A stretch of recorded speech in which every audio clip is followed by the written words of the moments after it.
Hello students. तो last lecture में हम लोग ये जान चुके हैं वीडियो नंबर 1 में टिश्यू चैप्टर का कि क्या होता है टिश्यू, क्या होता है मेरिस्टेमेटिक टिश्यू। और आज हम लोग जानेंगे दूसरा काइंड ऑफ टिश्यू जो प्लांट से पाया जाता है, जिसका नाम है परमानेंट टिश्यू। तो अगर बात करें परमानेंट टिश्यू है क्या, ऐसा क्या बता दिया जाए परमानेंट टिश्यू के बारे में कि फिर इसमें इसके डेफिनेशन में कोई कंट्रोवर्सी रह ही ना जाए। तो परमानेंट टिश्यू एक ऐसा टाइप का टिश्यू है जिसके पास डिवाइड करने का एबिलिटी खत्म हो चुका है। मतलब हमें क्या पता है कि अगर कोई प्लांट का पार्ट है, अगर मैं कोई प्लांट को ड्रॉ करूँ, तो अगर ये प्लांट का एक लीफ बना दिया, नीचे ये प्लांट का रूट हो गया और ऊपर वो प्लांट के फ्लावर हो गया, तो मुझे क्या पता है कि इसके एपिकल पार्ट की बात करें, जैसे कि लीफ का एपेक्स, जैसे कि फ्लावर का एपेक्स, जैसे कि रूट का एपेक्स, तो सारे के सारे पार्ट में जितने भी प्लांट के एपिकल पार्ट्स होते हैं, या फिर दूसरा मैंने लास्ट में बताया था आप लोगों की ये वाला पार्ट जिसे हम लोग कहते हैं इंटरनोड। इंटरनोड और एपिकल पार्ट दोनों में ही ऐसे टिश्यू मिलते हैं जिसे हम कहते हैं मेरिस्टेमेटिक टिश्यू। उनके पास ये एबिलिटी होता है कि वो डिवाइड करके एक नया सेल को ग्रोथ में हेल्प करे। कैसे में हेल्प करेगा? तो यहाँ पे एक सेल था ऐसे दिखने वाला, ये क्या करेगा, जैसे ही सेल डिवाइड करेगा यहाँ पे दो न्यू सेल्स में कन्वर्ट हो जाएगा। तो ये एबिलिटी जो सेल को डिवाइड करने का, सेल नंबर को इंक्रीज करने का, सेल साइज को इंक्रीज करने की जो प्रॉपर्टी है, ये मिलती थी हमें मेरिस्टेमेटिक टिश्यू में। लेकिन जैसे मैंने कहा कि टाइप टिश्यू दो तरह के होते हैं प्लांट में, एक होता है मेरिस्टेमेटिक, एक होता है परमानेंट। तो मेरिस्टेमेटिक टिश्यू के बारे में तो हम लोग जान चुके हैं, बट परमानेंट टिश्यू क्या है?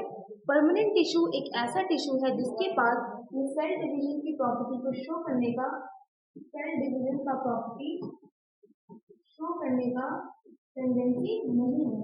मतलब परमानेंट टिश्यू एक ऐसा टिश्यू है जो सेल डिवीजन की प्रॉपर्टी को शो नहीं करता। उसके पास ये एबिलिटी नहीं है कि वो डिवाइड करके दो नए सेल्स में न्यू सेल्स का फॉर्मेशन करे, या फिर अपने आप का नंबर को इंक्रीज करे, या फिर सेल का साइज को इंक्रीज करे। मतलब अगर हमें पता है कि यहाँ पे पहले दो सेल, एक सिंगल सेल था, यहाँ पे दो सेल में कन्वर्ट हुआ, फिर से फर्दर ये जाकर दो सेल में कन्वर्ट होगा, लेकिन इसका हम लोग क्या बोलेंगे, किस तरह से यहाँ पे परमानेंट टिश्यू और मेरिस्टेमेटिक टिश्यू में कन्वर्जन हो रहा है। एक देखिए इधर, अगर ये हमारा सिंगल सेल है तो ये दो न्यू सेल का फॉर्मेशन किया, तो हम बोलेंगे कि ये मेरिस्टेमेटिक टिश्यू में पाए जाने वाले सेल्स है जो डिवाइड करके न्यू सेल्स का फॉर्मेशन कर रहे हैं। बट ये जो परमानेंट सेल आ रहे हैं वो आ कहाँ से रहे? वो हम बोलेंगे कि ये जो एक सिंगल सेल से डिवाइड होकर दो नए सेल बने हैं, इसमें से एक सेल के पास एबिलिटी होगा किस चीज का, इसमें से एक सेल के पास एबिलिटी होगा to form new cell, to form new cell. But ये वाले सेल के पास एबिलिटी नहीं होगा, ये अपना एबिलिटी को लॉस कर चुका है, loss the ability to form new cell. क्या बोले हम, अगर ये किसी भी प्लांट के पार्ट में ये एक मदर सेल का काम कर रहा है, तो इसको डिवाइड करके हम दो न्यू सेल का फॉर्म किए, कि जो दो नया सेल बना है उसमें से एक सेल के पास होगा एबिलिटी कि वो डिवाइड करके दो नया सेल को फिर बनाए, बट एक सेल जो होगा वो परमानेंट टिश्यू की तरह बिहेव करेगा। मतलब उसके पास ये एबिलिटी नहीं होगा कि वो डिवाइड करके एक नया सेल का फॉर्मेशन करे। ये सेल के पास एबिलिटी होगा कि वो दो नया सेल को बना दे, बट ये सेल के पास कोई भी चीज का एबिलिटी नहीं होगा, मतलब दो न्यू सेल्स को बनाने का एबिलिटी नहीं होगा। तो हम बोलेंगे कि परमानेंट सेल यही है जिसके पास एबिलिटी नहीं है कि वो डिवाइड करके नया सेल को बनाए, या सेल का नंबर को इंक्रीज करे, या फिर सेल का साइज को इंक्रीज करे। तो मेरिस्टेमेटिक टिश्यू और परमानेंट टिश्यू में बेसिक डिफरेंस क्या है? मेरिस्टेमेटिक टिश्यू वो टिश्यू है जिसके पास एबिलिटी है डिवाइड करके न्यू सेल्स का फॉर्मेशन करने के लिए, बट परमानेंट टिश्यू एक ऐसा टिश्यू है जिसके पास ये एबिलिटी नहीं है कि वो नया सेल को फॉर्मेशन कर पाए, या फिर सेल का साइज को ग्रो इंक्रीज कर पाए, या फिर सेल का शेप को इंक्रीज कर पाए। तो ये चीज का एबिलिटी परमानेंट टिश्यू के पास नहीं होता, सिर्फ और सिर्फ मेरिस्टेमेटिक टिश्यू के पास ही होता है। और अगर हम बोले परमानेंट टिश्यू और मेरिस्टेमेटिक टिश्यू का फॉर्मेशन होता कैसा है, तो हम बोलेंगे कि ये जो मेरिस्टेमेटिक टिश्यू है जो मदर सेल की तरह काम कर रहा है, ये अगर एक मेरिस्टेमेटिक टिश्यू का सेल है तो ये क्या करेगा, डिवाइड करके दो नया सेल बनाएगा। जैसे ही दो नया सेल बनाएगा उसके पास एक के पास एबिलिटी होगा कि वो डिवाइड करके दो नया सेल फिर बनाए, बट एक के पास कोई एबिलिटी नहीं होगा। वो क्या करेगा, जिसके पास सेल डिवीजन करने का जो प्रॉपर्टी होता है वो खत्म हो चुका होगा। तो ये अगर हम बोले कि इसके पास ये एबिलिटी है कि वो नया सेल बना पा रहा है, तो ये फर्दर बाद में जाकर मेरिस्टेमेटिक टिश्यू कहलाएगा। लेकिन ये वाला सेल इसके साथ ही जो बना था, जिसके पास एबिलिटी नहीं है, नया सेल को बनाने का, तो ये कैसे बिहेव करेगा, ये बिहेव करेगा एक परमानेंट टिश्यू की तरह, ये बिहेव करेगा एक परमानेंट टिश्यू की तरह। तो उसके बाद देखिए यहाँ पे परमानेंट टिश्यू का 2-3 फंक्शन दिया हुआ है। क्या फीचर्स है, इंटरसेल्युलर स्पेस में be present in between the cells. ये कुछ कुछ फीचर्स है, जैसे कि यहाँ पे बोल रहा है कि इंटरसेल्युलर स्पेस में भी प्रेजेंट बिटवीन द सेल्स। अगर यहाँ पे हम बोल रहे हैं कि बहुत सारा ये हमारा टिश्यू है, और टिश्यू में पता क्या है कि टिश्यू जो है वो ग्रुप ऑफ सेल्स से मिलकर बना होता है। तो अगर ये टिश्यू है, इसमें बहुत सारे सेल्स प्रेजेंट है, ये अगर बहुत सारे सेल्स हैं, तो परमानेंट टिश्यू के केस में यहाँ पे इनके बीच बीच में स्पेस देखने को मिलती है, मतलब इसके बीच में हमको ऐसा स्पेस देखने को मिलेगा, ऐसा स्पेस देखने को मिलेगा।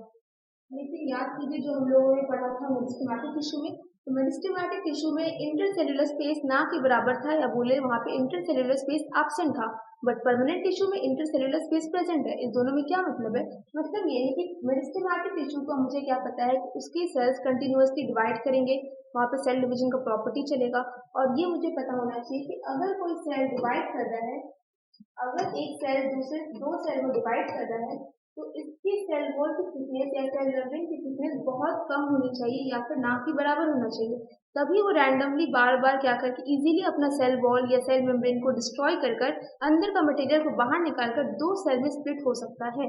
तो इसीलिए सेल मेम्ब्रेन या सेल वॉल की थिकनेस बहुत कम होनी चाहिए, और इंटरसेल्युलर स्पेस भी बहुत कम होनी चाहिए। क्यों? क्योंकि अगर सपोज यहाँ पे एक मेरिस्टेमेटिक टिश्यू को बनाया जाए और इसमें बहुत सारे सेल हैं, इसमें फिर से बहुत सारे सेल हैं, लेकिन अगर ये सेल के बीच में स्पेस ज़्यादा होगा, तो हमें क्या पता है कि इसके बीच में इजीली हमें प्लाज्मोडेस्माटा के थ्रू खाना का एक्सचेंज करते हैं। प्लाज्मोडेस्माटा के थ्रू एक सेल से दूसरे सेल में खाना एक्सचेंज होता है, ये होता है मेरिस्टेमेटिक टिश्यू में। क्यों? क्योंकि हो सकता है सेल डिवीजन के दौरान में कुछ सेल के पास ऐसी चीज़ों की कमी हो गई जो उसको बहुत ज़्यादा ज़रूरत है सेल को डिवाइड करने के लिए, खाना, पानी या फिर कुछ भी, जो सेल अपना नीड को फुलफिल नहीं कर पा रहा, तो वो क्या करेगा, अगर इसके बीच में स्पेस कम होगा तो वो इजीली अपने नेबरिंग सेल से खाना पानी को इनटेक कर सकता है। तो ये तुम्हारा मेरिस्टेमेटिक टिश्यू में इसीलिए बोलते हैं कि इंटरसेल्युलर स्पेस बहुत कम है, क्योंकि जितना स्पेस कम होगा उतना इजी एक दूसरे में एक्सचेंज होगा, चाहे वो यूजफुल मटेरियल्स का हो चाहे फिर वेस्टफुल मटेरियल्स का हो, लेकिन एक्सचेंज बहुत इजी होगा मेरिस्टेमेटिक टिश्यू में कंपेयर टू परमानेंट टिश्यू में। और इसीलिए हम लोग बोलते हैं कि मेरिस्टेमेटिक टिश्यू में ये एक्सचेंज होना बहुत इजीली हो तो ज़्यादा अच्छा है। क्यों? क्योंकि वहाँ पे रैंडमली सेल डिवाइड हो रहा है, उसको बहुत सारी चीज़ों की ज़रूरत पड़ सकती है जो उसके सेल में खुद ना हो, तो वो क्या करेगा, उस टाइम में अपने नेबरिंग सेल से उस चीज़ को इनटेक कर लेगा। लेकिन परमानेंट टिश्यू में यहाँ पे क्या होता है, इसको सेल डिवीजन करना नहीं है, तो इसके पास जो भी स्पेस है, इंटरसेल्युलर स्पेस ज़्यादा हो कम हो इससे फर्क नहीं पड़ता। लेकिन हम यहाँ पे बोलेंगे कि परमानेंट टिश्यू जो है वो एक तरह का सेल को डिवाइड करने का, सेल को इंक्रीज करने का, सेल नंबर का साइज इंक्रीज करने का, ये सब चीज़ का टेंडेंसी शो नहीं करता, बल्कि वो शो करता है एक तरह का प्रोटेक्शन का टेंडेंसी। तो protection is the main function of permanent tissue, ये बोल सकते हैं हम लोग। और दूसरा बोल सकते हैं, अगर उसका प्रोटेक्शन मेन फंक्शन है तो उसके सेल वॉल्स जितने थिक हो उतना ज़्यादा अच्छा प्रोटेक्शन देगा। इसीलिए हम लोग बोलते हैं कि ये जो सेल यहाँ पे इंटरसेल्युलर स्पेस है, ये एक्चुअली क्या है, ये सेल वॉल का एक्सटेंशन है, ये सेल वॉल का एक्सटेंशन है जो इतना येलो येलो पार्ट पार्ट वाला बन गया है, बीच में सेल के बीच में आके स्प्रेड हो चुका है, जिसकी वजह से सेल के अंदर जो भी मटेरियल है उसको एक एक्स्ट्रा प्रोटेक्शन प्रोवाइड किया जा पा रहा है। तो परमानेंट टिश्यू का फंक्शन है प्रोटेक्शन, उसको एक्स्ट्रा प्रोटेक्शन देने के लिए वहाँ पे इंटरसेल्युलर स्पेस जो होता है वो ज़्यादा होता है। और मेरिस्टेमेटिक टिश्यू का काम है सेल का डिवीजन करना, वहाँ पे एक्सचेंज होना बहुत ज़रूरी है, इसलिए सेल्स बहुत पास पास में होते हैं और इंटरसेल्युलर स्पेस ना के बराबर होता है। नेक्स्ट टाइप से क्या बोल रहा है, सेल्स में और may not contain protoplasm, hence may be living और डेड। जैसे कि मैंने कहा कि लिविंग होना उसको ही जरूरत है जो बार बार सेल को डिवाइड करके नया सेल को बना रहा है, लेकिन परमानेंट टिश्यू तो बार बार सेल को डिवाइड करके नया सेल का फॉर्मेशन नहीं कर रहा है, तो उसका लिविंग हो चाहे डेड हो इससे फर्क नहीं पड़ेगा, क्योंकि मुझे क्या पता है सेल वॉल जो है वो भी एक डेड सब्सटेंस है सेल का, बट फिर भी वो प्रोटेक्शन में हेल्प करता है। और अभी मैंने कहा कि मेन फंक्शन होता है परमानेंट टिश्यू का प्रोटेक्शन, तो अगर उसका सेल वॉल डेड हो सेल लिविंग हो इससे फर्क नहीं पड़ने वाला, क्योंकि उसके पास डिवीजन करने का एबिलिटी नहीं है। अगर डिवीजन करने का एबिलिटी होता तो उसका लिविंग होना बहुत ज़्यादा जरूरी होता, बट ये इसके पास डिवीजन करने का एबिलिटी नहीं है, तो वो लिविंग हो डेड हो इससे फर्क नहीं पड़ेगा। नेक्स्ट क्या बोल रहा है, cell wall is made up of the cellulose and may be thin और थिक। सेल वॉल हमें ऑलरेडी पता है कि वो सेलुलोज से मिलकर बनी होती है और ये थिन भी हो सकती है, थिक भी हो सकती है। अगर थिक होगी तो क्या होगा, अगर थिक होगी तो ये इंटरसेलुलर स्पेस, ये सेलुलोज का डिपोजिशन, सेलुलोज का डिपोजिशन की वजह से बहुत ज्यादा हो जाएगा। लेकिन अगर ये सेलुलोज का डिपोजिशन कम हुआ तो सेल वॉल थिन होगी, इससे भी कोई प्रॉब्लम नहीं होगा क्योंकि अल्टीमेटली इसको प्रोटेक्शन प्रोवाइड करना है। नेक्स्ट क्या हो रहा है, cells are matured and have no power of division. जो सेल हम लोगों ने अभी देखा कि यहाँ पे एक सेल जो था वो मैच्योर हो जा रहा था और मैच्योर होने के बाद उसके पास डिवीजन करके न्यू सेल्स को बनाने का एबिलिटी खत्म हो जा रहा था। तो जो सेल मैच्योर होकर उनके अंदर की डिवीजन करने की टेंडेंसी खत्म हो जा रही है वो सेल बिहेव करेंगे परमानेंट टिश्यू की तरह। नेक्स्ट क्या बोल रहे हैं, वैक्यूल्स आर प्रेजेंट, वैक्यूल्स इसमें प्रेजेंट होते हैं परमानेंट टिश्यू में। टाइप्स ऑफ परमानेंट टिश्यू कौन कौन से हैं, permanent tissue classified into two broad types, mainly simple tissue जिसका एग्जांपल पैरेन्काइमा, कोलिनकाइमा, स्क्लेरेन्काइमा, और कॉम्प्लेक्स टिश्यू जिसका नाम है जाइलम एंड फ्लोएम। अगर ऐसी बात करें परमानेंट टिश्यू की अगर बात करें तो ये दो टाइप का होता है, टिश्यू दो टाइप का होता है। पहला होता है हमारा मेरिस्टेमेटिक टिश्यू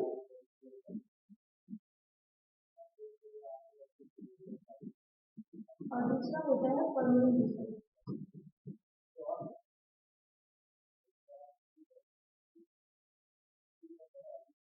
पहला होता है मेरिस्टेमेटिक टिश्यू, दूसरा होता है परमानेंट टिश्यू। और परमानेंट टिश्यू की बात करें तो ये भी फॉर दो टाइप का होता है। पहला होता है सिंपल परमानेंट टिश्यू और दूसरा होता है कॉम्प्लेक्स परमानेंट टिश्यू। अगर सिंपल की बात करें, सिंपल परमानेंट टिश्यू इसके फॉर तीन टाइप्स के होते हैं। पहला है हमारा पैरेन्काइमा, दूसरा है हमारा कोलिनकाइमा और तीसरा है हमारा स्क्लेरेन्काइमा।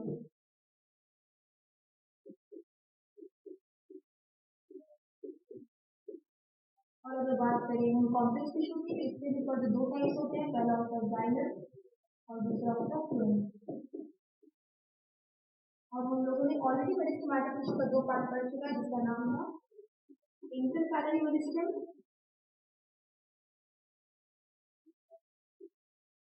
एक था हमारा एपिकल मेरिस्टेम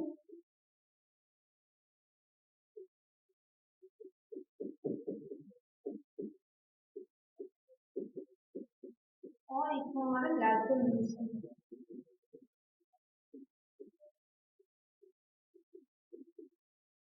मैंने क्या बोला, मैंने ये कहा कि टिश्यू जो होते हैं दो टाइप के होते हैं। पहले होता है मेरिस्टेमेटिक टिश्यू और दूसरा होता है परमानेंट टिश्यू। मेरिस्टेमेटिक टिश्यू वो टिश्यू है जिनके पास सेल को डिवाइड करके न्यू सेल्स को बनाने का एबिलिटी होगा। परमानेंट टिश्यू वो टिश्यू है जो मैच्योर हो चुके हैं, मेरिस्टेमेटिक टिश्यू से ही बना हुआ था बट अब वो मैच्योर हो चुका है, अब उसके अंदर सेल को डिवाइड करके न्यू सेल्स को बनाने का टेंडेंसी खत्म हो चुका है। मेरिस्टेमेटिक टिश्यू में तीन टिश्यू की बात हम लोग कर चुके हैं, इंटरसैलरी मेरिस्टेम, एपिकल मेरिस्टेम और लैटरल मेरिस्टेम। और ऐसे बताया कि इंटरकैलरी मेरिस्टेम जो था वो हम लोग देखे थे इंटरनोड का इलोंगेशन करके सेल प्लांट का साइज में इंक्रीज करा रहा था। एपिकल मेरिस्टेम जो है ये भी प्लांट के एपेक्स पार्ट के प्रेजेंट होकर प्लांट्स के पार्ट का साइज में इंक्रीमेंट दिखा रहा था। लेकिन जो लैटरल मेरिस्टेम था वो हम लोग देखे थे कि उसका ब्रेथ में, उसका विथ में, उसका ब्रेथ को या फिर बोले तो स्टेम का जो पहले एक सिंगल सा डंडा रहता है स्टेम, लेकिन कुछ साल बाद जब मेच्योर हो जाता है तो वो एक ब्रॉड बार्क बन जाता है। तो वो जो लैटरल ग्रोथ होता है वो होता है लैटरल मेरिस्टेम की वजह से। परमानेंट टिश्यू में भी हम लोग नेक्स्ट क्लास में दो टिश्यू पढ़ेंगे, सिंपल और कॉम्प्लेक्स। और सिंपल में फर्दर तीन टाइप्स पढ़ेंगे, पैरेन्काइमा, कोलिनकाइमा, स्क्लेरेन्काइमा, कॉम्प्लेक्स में जाइलम एंड फ्लोएम। तो इसके लिए नेक्स्ट लेक्चर देखिएगा जरूर। Thank you.